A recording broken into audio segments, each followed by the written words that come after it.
presented by Adya Arnab Entertainment एक चारी। बोले बोले दुर्गा माई की।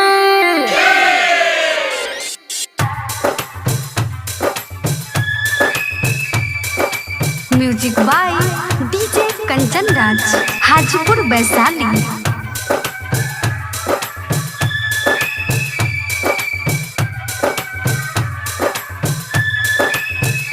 माँ तुझे छोड़ के कहाँ जाऊँगा, माँ तुझे छोड़ के कहाँ जाऊँगा। मेरे प्यारे अम्बा तेरे पुत्र की कसम, जाके जल्दी ही मैं लौट आऊँगा। माँ तुझे छोड़ के कहाँ जाऊँगा, माँ तुझे छोड़ के कहाँ जाऊँगा।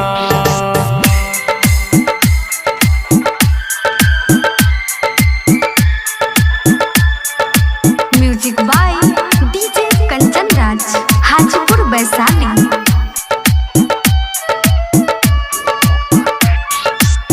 जब तक रहूँगा पुत्र तुम्हारा, तेरा ही पूजा करता रहूँगा।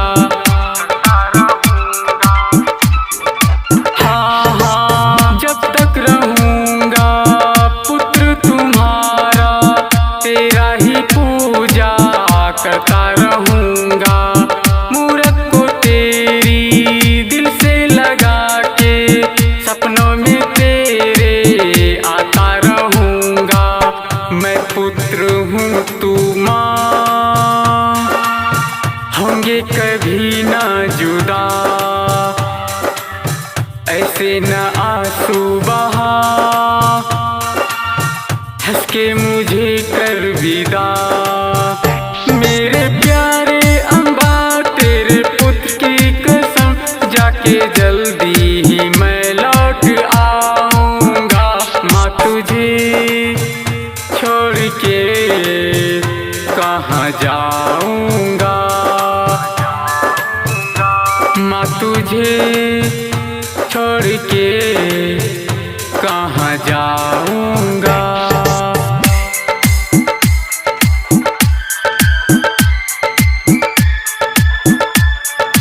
Music by DJ Kanchan Raj, Hajipur Vaishali.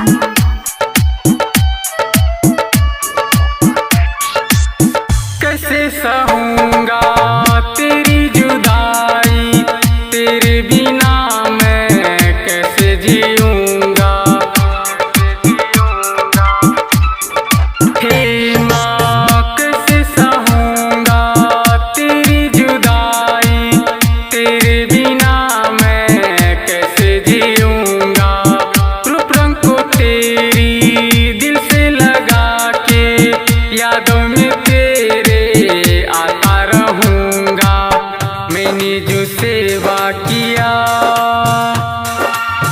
सबको सुनाऊँगा मैं, तेरा ये मूरत हंसी सबको बताऊँगा मैं। मेरे प्यारे अम्मा तेरे पुत्र की कसम, जाके जल्दी ही मैं लौट आऊँगा। माँ तुझे छोड़ के कहाँ जाऊँगा,